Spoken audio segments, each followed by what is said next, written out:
Subscribe करें और bell दबाएं ताकि कोई खबर रह न जाए। अस्सलामुअलैकुम नाज़रीन, ट्रांसमिशन में खुशामदीद। मैं हूँ महविश अनस। नाज़रीन, बात करेंगे आज मुल्क में सियासी माहौल इस वक्त गर्म है। अपोजिशन की जानिब से हुकूमत के खिलाफ तहरीक चलाने का जो इंदिया दिया गया था, बाकायदा तौर पर वो सामने आ गया है। मुल्क में इस वक्त जलसे, जुलूस और रैलियां निकाली जा रही हैं क्योंकि अपोजिशन का मानना यह है कि मुल्क में महंगाई इस वक्त उरूज पर पहुंच गई है और हुकूमत इसको कंट्रोल करने में बिल्कुल नाकाम हो चुकी है। साथ साथ नैब की जानिब से जो गिरफ्तारियां अमल में लाई जा रही हैं उस पर भी अपोजिशन को तहफ़्फ़ुज़ात हैं। लेकिन सवाल ये बनता है कि इस वक्त जो टाइमिंग्स चल रही हैं, जो हालात चल रहे हैं, कोरोना की दूसरी लहर का सामना करना पड़ा है, पाकिस्तान में कोरोना केसेस में इजाफा होता जा रहा है, तो ऐसी सूरत हाल में क्या मुल्क में ये जो जलसे, जुलूस और रैलियां हो रही हैं ये होनी चाहिए? क्योंकि अपोजिशन ने तो नया सरबराह भी चुन लिया है। अपोजिशन की जानिब से मौलाना फजलुर रहमान साहब को नया सरबराह मुकर्रर किया गया। पीपल्स पार्टी की जानिब से इस पर तहफ़्फ़ुज़ात सामने आए, लेकिन बाकायदा तौर पर यही कहा जा रहा है कि सबका ये मुतफ़िका फैसला है। सारी सूरत हाल पर बात करेंगे। स्टूडियोज़ में मौजूद हैं एडिटर इन चीफ नज़ीर लगारी साहब और चीफ न्यूज़ ऑफिसर फैसल अजीज़ खान साहब। फैसल साहब, आपसे पहले ये बात करना चाहूँगी कि इस वक्त मुल्क में जो सूरत हाल है कोरोना केसेस के हवाले से, दूसरी लहर सामने आ गई है, पाकिस्तान में कोरोना केसेस में इजाफा हो रहा है, तो ऐसी सूरत हाल में आपको लगता है कि ये जो जलसे, जुलूस और रैलियाँ हो रही हैं ये होनी चाहिए? देखिए, जो लहर है उसके हिसाब से तो जाहिर है कि एहतियात करनी चाहिए, SOPs बनने चाहिए जलसे जुलूसों के, किस तरह से कितने फासले पर लोग खड़े होंगे, स्टेज पर क्या सूरत हाल होगी, लोग कैसे आएंगे, गाड़ियों में कैसे आएंगे, ये SOPs के तहत हो सकता है। जमहूरी हक है एहतजाज करना है। नुक्ता नज़र बहुत ही मुख्तलिफ हैं, बहुत गंभीर भी हैं, और महंगाई का एक पॉइंट ऐसा है जिसके ऊपर अपोजिशन को भरपूर आवाज़ उठानी चाहिए। जो भी उनके नुक्ते हैं, मैं उनके जो सबसे अहम पॉइंट है जिसके ऊपर चाहता हूं कि अपोजिशन एहतजाज करे, हुकूमत को दबाव में लेकर आए, वो है महंगाई। उसके ऊपर लेकर आए, क्योंकि बहुत ज़्यादा महंगाई और हुकूमत की रेट एग्जिस्ट नहीं कर रही है, और जो वो बातें कर रहे हैं वो एग्जीक्यूट नहीं कर पा रहे, तो अपोजिशन उस पर दबाव बढ़ाए। लेकिन ये जो कोविड-19 की पेंडेमिक है, इसके अंदर SOPs का होना बहुत ज़रूरी है, जो कि बहुत मुश्किल काम है किसी भी पार्टी के लिए इसको समझना, क्योंकि मौलाना फजलुर रहमान साहब के जो मानने वाले हैं वो इसके बिलीवर ही नहीं है, वो मास्क लगाने की बिलीवर ही नहीं। मदरसे के अंदर ऐसा कोई सिस्टम नहीं है। पाकिस्तान पीपल्स पार्टी इसके ऊपर बहुत स्ट्रिक्ट है, बहुत ज़्यादा। हम सिंध में देखते हैं कि असूल बनाए जाते हैं, इम्प्लीमेंट भी होते हैं, स्कूल भी बंद किए जा रहे हैं, शादियाँ भी बंद किए जा रहे हैं, यहाँ पे बहुत सारे रेस्टोरेंट भी बंद किए गए हैं, बहुत सारी आबादियों के अंदर दोबारा से जो है वो लगाया गया है, लॉकडाउन किया गया है। तो पीपल्स पार्टी इस बात को समझती है, और हम जब भी देखते हैं आसिफ अली जरदारी साहब को मास्क पहने होते हैं, उनके मिनिस्टर्स पहने हुए होते हैं, बिलावल साहब पहने हुए होते हैं, बहुत सख्ती से पीपल्स पार्टी सारे मामले को लेती है। लेकिन फिर एक दोहरा म्यार नजर आता है। आज पीपल्स पार्टी का जलसा है, रैली है कराची में, अब वहां पे इस SOPs पे अमल दरामद हो रहा है कि नहीं?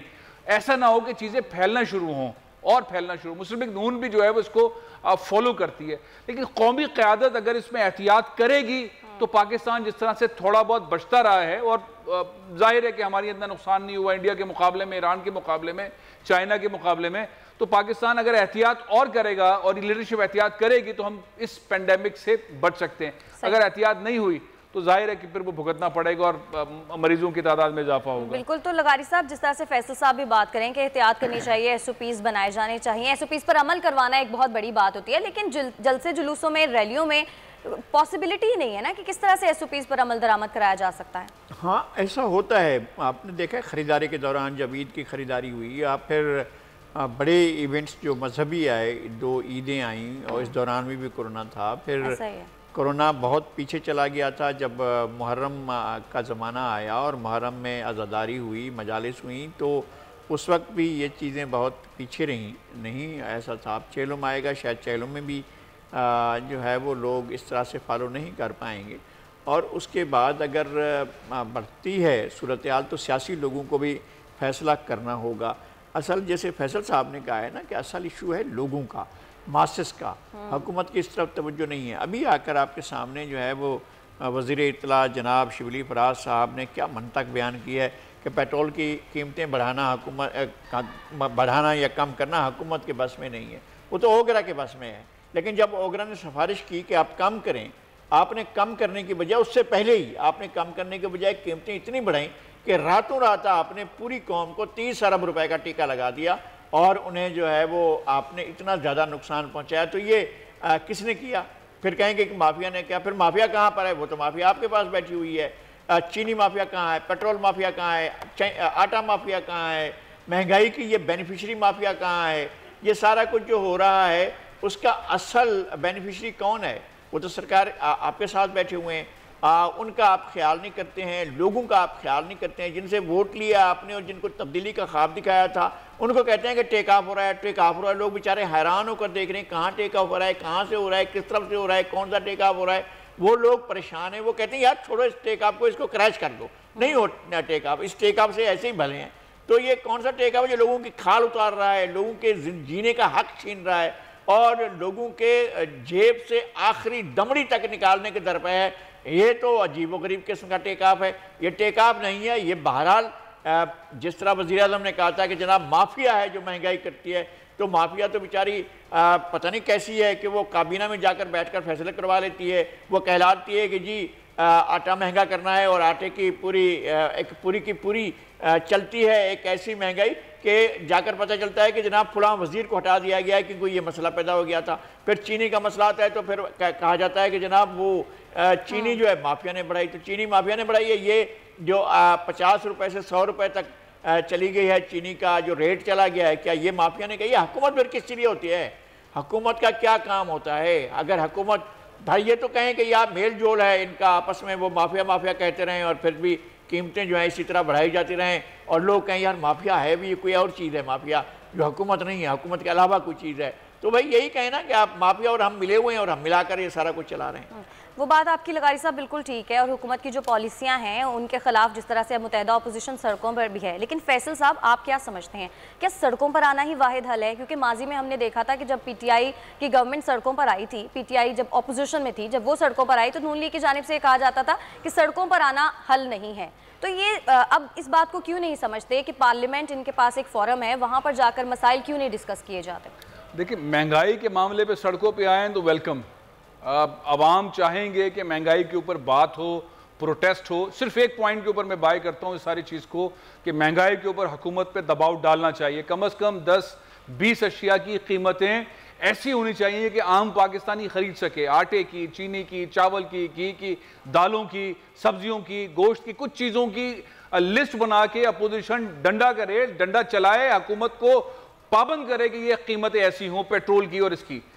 अच्छा बाकी जो चीज़ें हैं वो बाकी रिएक्शन डिफरेंट है। वो रिएक्शन जो है वो FATF की कानून साजी के बाद नैब ने अब किस तरह से बर्ताव करना है, किन लोगों के असासे कितने ज़्यादा हैं, किन के असासे पाकिस्तान में पाकिस्तान से बाहर हैं, किन्होंने पैसे बाहर भेजे हैं, किन के मुलाजमीन के पास, फालूदे वालों के पास, इनके पास पैसा है, उसका जवाब देना चाहिए। अपोजिशन में कोई भी रहनुमा है, वो शहबाज शरीफ है, वो मौलाना फजलुर रहमान हैं, वो ABC पीपल्स पार्टी के हैं, मुस्लिम लीग नून के, अगर किसी ने असासे बनाए हैं और वो FATF वाले मामले के अंदर, उस ज़मरे के अंदर आ रहे हैं, नैब वाले मामले में आ रहे हैं और शफाफ नहीं है उनके अकाउंट्स, तो भाई जवाब देना होगा। अब उसके सिलसिले में आप सड़क पर निकल रहे हैं, अपना पैसा बचाने के लिए निकल रहे हैं, आपके असासे उनको बचाने के लिए निकल रहे हैं, पाकिस्तान से बाहर आपके असासे हैं, दुबई में आपके असासे हैं, लंदन में आपके असासे हैं, फ्लैट्स हैं, कोठियाँ हैं, घर हैं और गाड़ियाँ और यहाँ हैं, तो उसके ऊपर निकल रहे हैं। तो वो सिनेरियो तो भाई मेरा नहीं ख्याल कि इमरान खान भी और इस्टेब्लिशमेंट भी इस मोड के अंदर हैं कि वो इसके ऊपर कोई कॉम्प्रोमाइज़ करें। फिलहाल तो नज़र नहीं आ रहा। हो सकता है कोई नया एनआरओ आ जाए, हो सकता है कोई मंजरनामा बदल जाए, कोई इस तरह के एहतजाज हो जाए, लेकिन एक एहतजाज तो सारी सियासी जमातों पर लाजिम है कि आवाम बहुत मुश्किल में, बड़े पिसे हुए हैं, आमदनी नहीं है, कोविड ने बहुत परेशान किया है, रोजगार नहीं है, सनतकार परेशान है, कारोबारी हजरात परेशान है। सस्ता किया जाना चाहिए।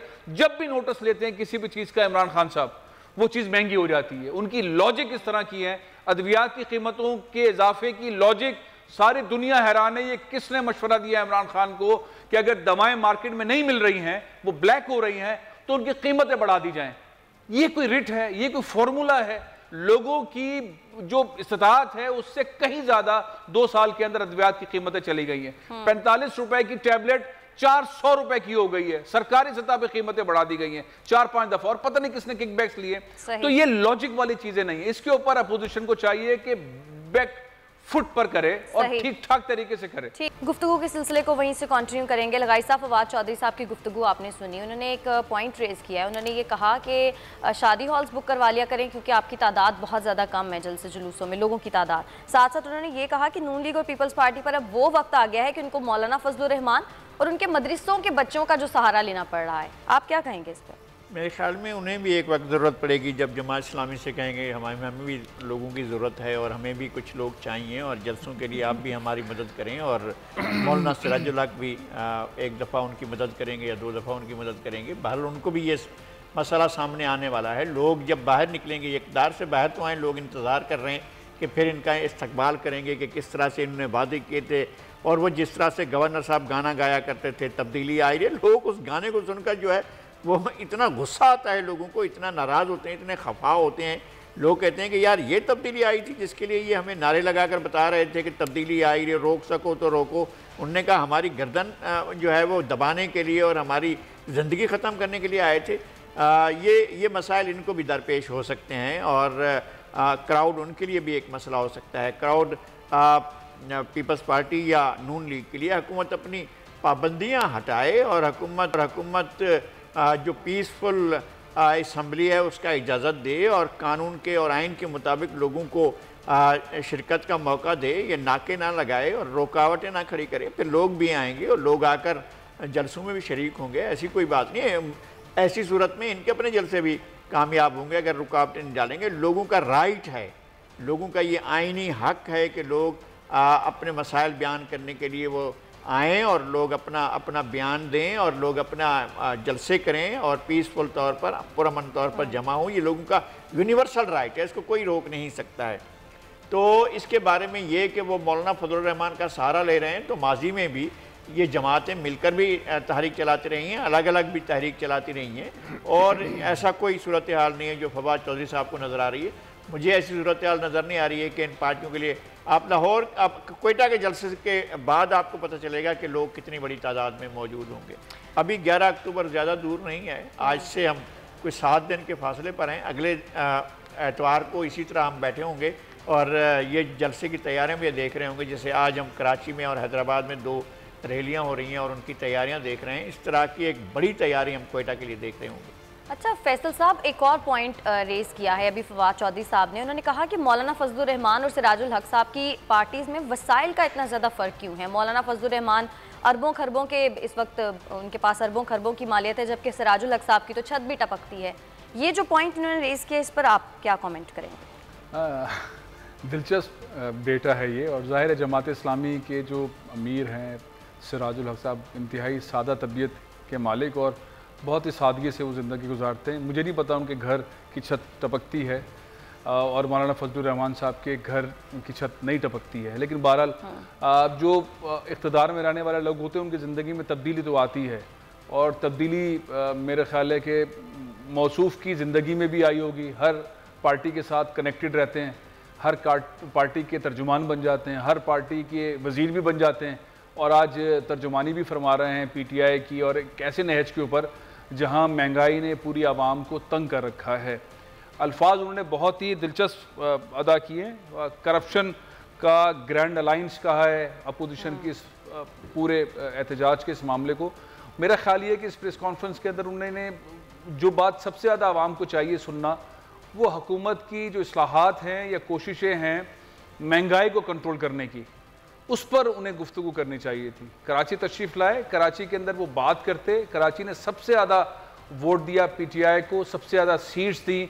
उनके साथ कोई कराची का MNA बैठा होना चाहिए था, लेफ़्ट राइट पर कोई कराची का ऐसा मुस्तनद आदमी बैठा होना चाहिए था जिससे वो ऐसा लगता कि कराची के लोगों की तर्जुमानी करने के लिए, महंगाई के खिलाफ बात करने के लिए। नहीं, MP बैठे, मैं MNA की बात कर रहा हूँ। MNA 14 MNA हैं जो उनके साथी हैं, पार्लियामेंट में होते हैं। उन 14 में से कितने MNA बैठे थे? खुर्रम शेर जमान तो MPA हैं, वो तशरीफ फरमाते, लेकिन MNA भी बैठे। तो बुनियादी चीज़ ये है कि आवाम का इस वक्त नंबर 1 मसला जो है वो जलसा जलूस, शोर मचाना, पैसे बचाना, एक दूसरे के इल्जाम सुनना, ये नहीं है। आवाम का पहला मसला है महंगाई। आप लिस्ट लेकर आएँ, बताएं कि हम इन चीज़ों के ऊपर इतने पैसे कम कर रहे हैं, करवाएंगे, जो ज़्यादा पैसे ले रहे हैं उनके खिलाफ कार्रवाई करेंगे, अद्वियात की कीमतें कम कर रहे हैं, खाने पीने की अशिया की।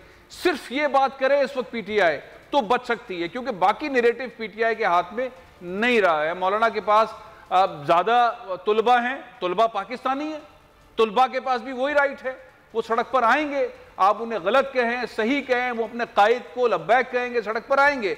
अब आप पीपल्स पार्टी को जुमले कसें कि जनाब अली आइए शिद्दत पसंदों के साथ है या मुस्लिम लीग शिद्दत पसंदों के साथ है, ये नैरेटिव नहीं चलेगा। आपको बुनियादी मसला हल करने के लिए फवाद चौधरी साहब ऐसा प्लेटफॉर्म, ऐसा पेपर, ऐसा डॉक्यूमेंट सामने प्रैक्टिकल दिखाने की जरूरत है जिसमें लोगों की जिंदगी आसान हो, महंगाई में कमी हो और उनकी आमदनी में इजाफा हो। ये काम करें, बाकी नैरेटिव का कोई ताल्लुक नहीं है। ब्रिगेडियर से ये मांग रहे थे, फलाना मांग रहे थे, रियायत मांग रहे थे, अदलिया से रियायत मांग रहे थे, लोगों को इसकी फिक्र नहीं, लोगों को अपने घर की, बच्चों की, खाने पीने की इसकी फिक्र। ठीक है, हाँ, जमात इस्लामी कराची के अमीर हाफिज नईमुर रहमान के उनसे बात करेंगे। हाफिज नईमुर रहमान साहब, बहुत शुक्रिया आपके वक्त का। सर कहिएगा, कराची में आज पीपल्स पार्टी की जानिब से रैली निकाली जा रही है, माजी में आप लोग भी आवाज़ उठाते रहे हैं, कराची के जो मसाइल हैं, कराची को हुकूक मिलने की बात करते रहे हैं, लोड शेडिंग के मसाइल पर आप लोगों ने बात की, पानी के मसले पर बात की, तो आज जब पीपल्स पार्टी रैली निकाल रही है तो आप इसकी रैली के ऊपर आपके क्या कॉमेंट्स हैं, आप क्या कहेंगे इस पर?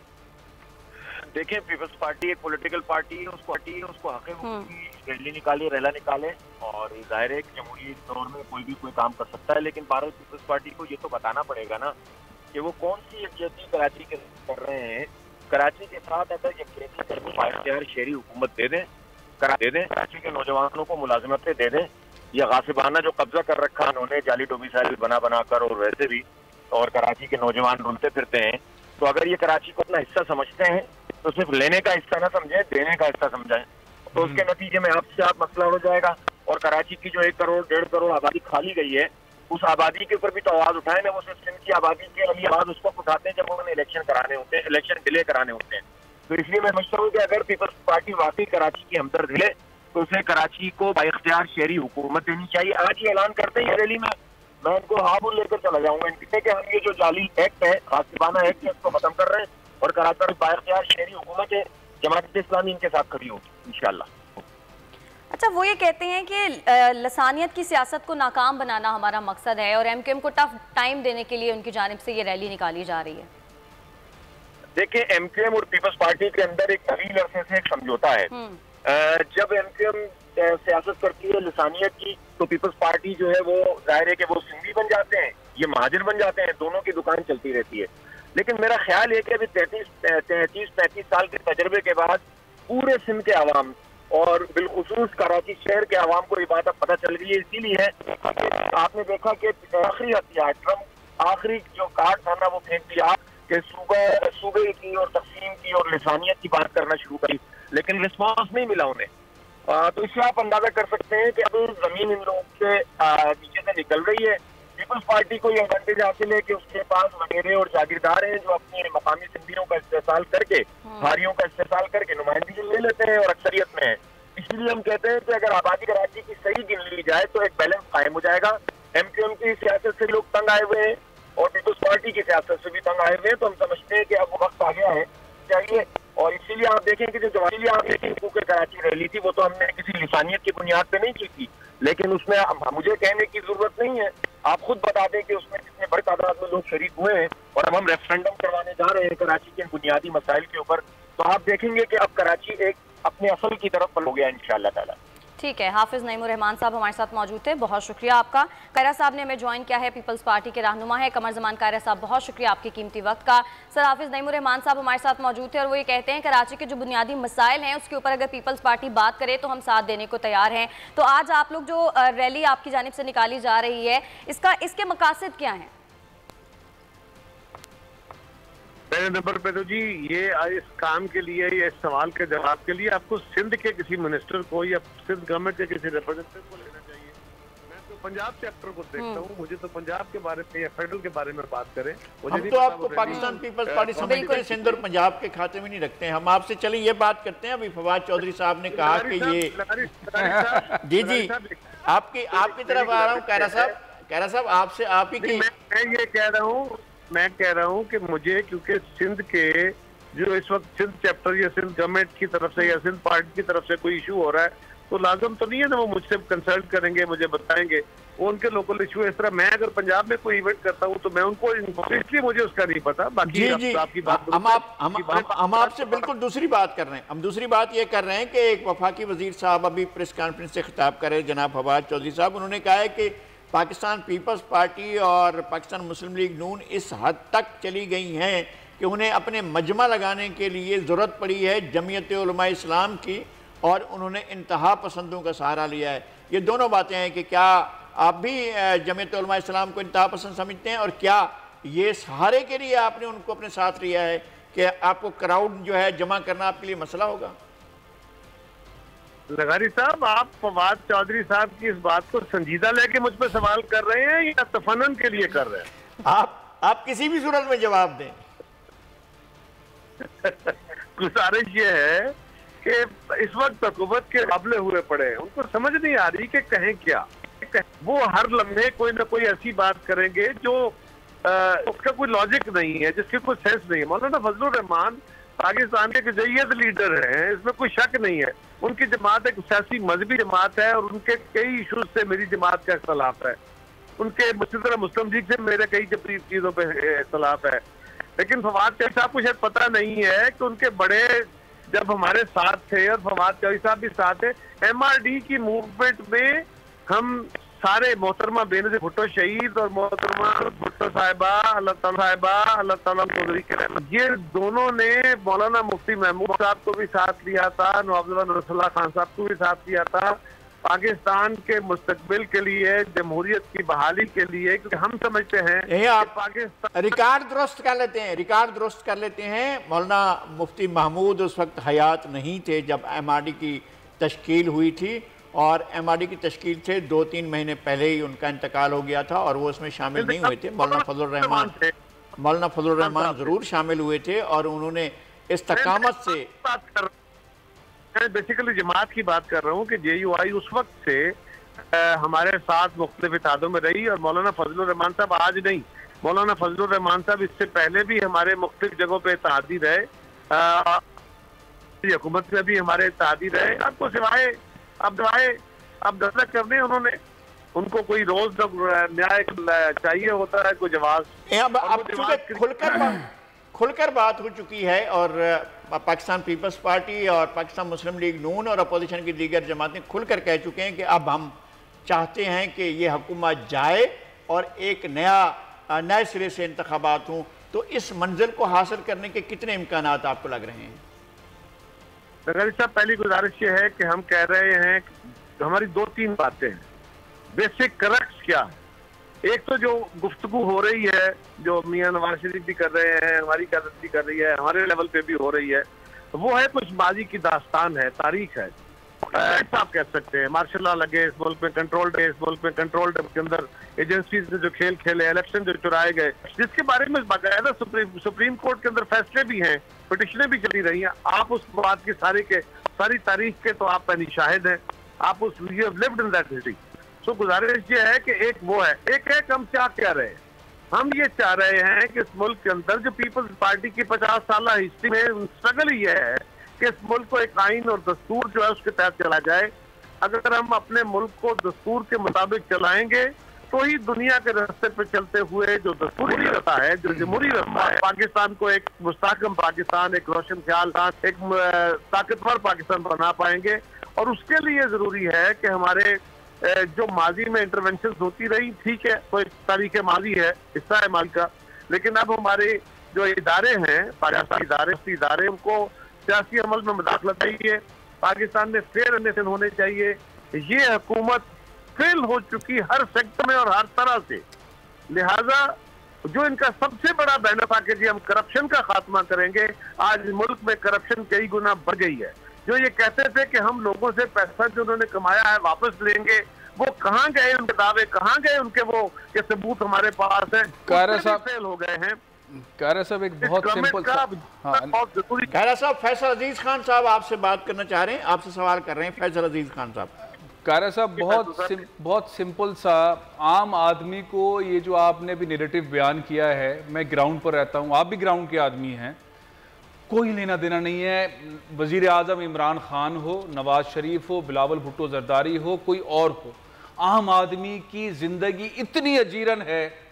आटे की कीमत, चीनी की कीमत, सब्जी की कीमत, दवाओं की कीमत, एक अजीब लॉजिक के तहत दवाओं की कीमतों में इजाफा कर दिया है। 400% तक इजाफा हो गया है 2 साल में।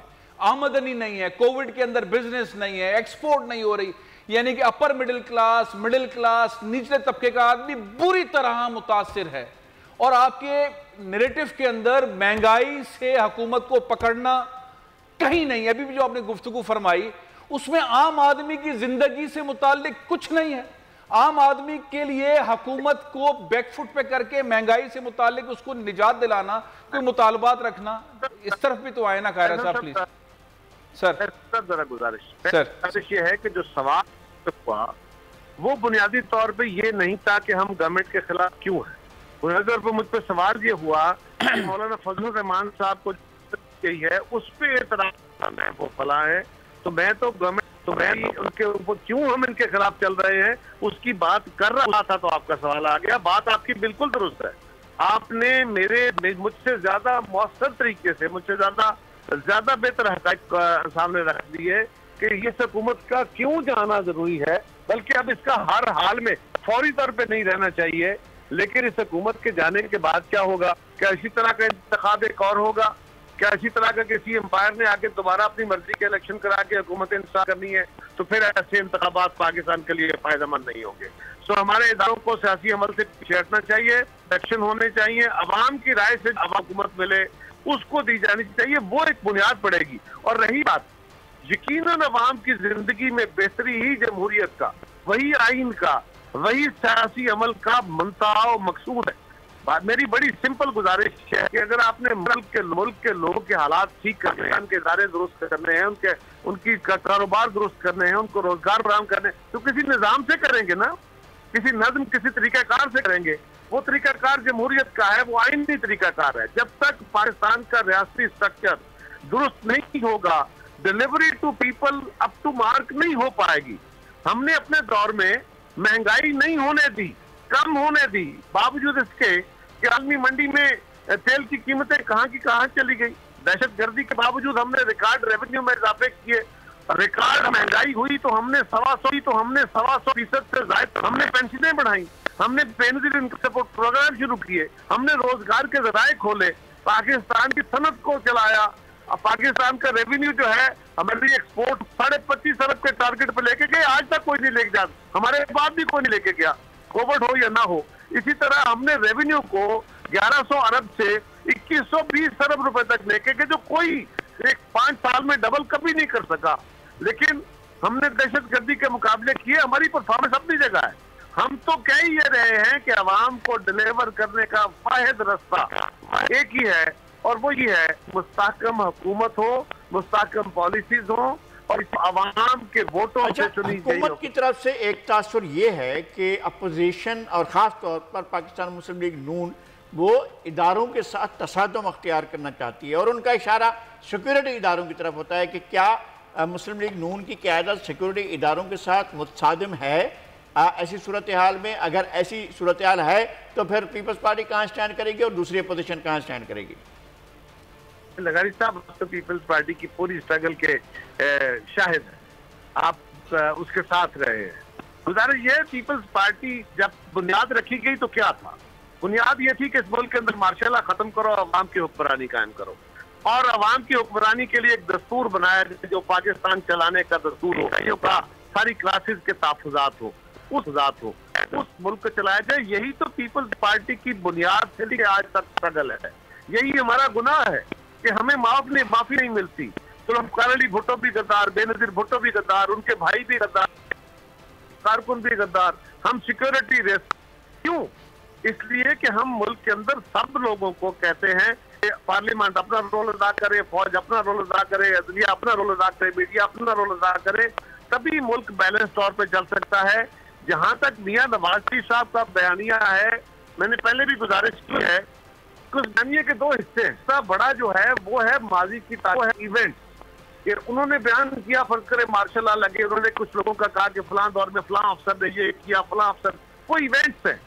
उनको मुस्लिम लीग को के बयान में जवाब देते हुए हुकूमत के स्पोक्स पर्सन को चाहे कि मियां साहब ने जो इवेंट बताए हैं कि फलां अफसर ने ये किया, फलां मौके पे ये हुआ, वो उसको डिनाई करें कि जी ऐसा नहीं हुआ, फिर तो बात बनेगी। रही बात कि उन्होंने जी स्टेट सीक्रेट आउट कर दिया, अपने इदारों पे हमला कर दिया, इदारों पे हमला, मार्शल लॉ लगे तो इदारों पे हमला नहीं है, दुनिया चुप चुपी बैठी है। पाकिस्तान के अंदर हमारे जो जनरल हमीद गुल साहब थे, वो क्या गुल खिलाते रहे, सारी दुनिया को पता है। असलम बेग साहब ने अदालत में खड़े होकर बयान दिया था, सारी दुनिया को पता है।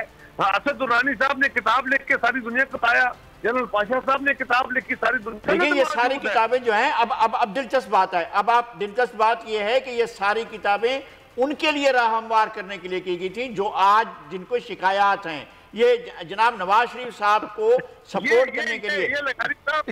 ये माजी है, अगर उन्होंने अपने माजी से सीखा, मैंने तो कहा नहीं, एक दफा भी नहीं कहा उन्होंने अपने माजी के किसी भी हिमायत करने वाले को, ना जनरल जियाउल हक को कभी आज तक कंडेम किया है, ना जनरल हमीद गुल को आज तक कंडेम किया है, ना उन्होंने किसी और को, जो ना जनरल जिलानी को आज तक कंडेम किया है, किसी ऐसे। उन्होंने पाकिस्तान की 30 साल जो मार्शल लॉ तारीख है उसको उन्होंने बिल्कुल कंडेम किया है, और उसमें जियाउल हक का मार्शल लॉ भी है। लेकिन मैं आपकी बात से सहमत हूँ। सवाल ये है कि मियां साहब ने अगर अपने तजर्बात से, बावजूद बार बार डिफरेंट तरह के तजर्बात रहे, आज अगर वो इस बात पे खड़े हैं तो मैं क्यों ना इस बात को मानूं। क्या है वही मुतालबा है जो पीपल्स पार्टी 50 साल से कर रही है कि इस मुल्क में कायदी हुक्मरानी होनी चाहिए।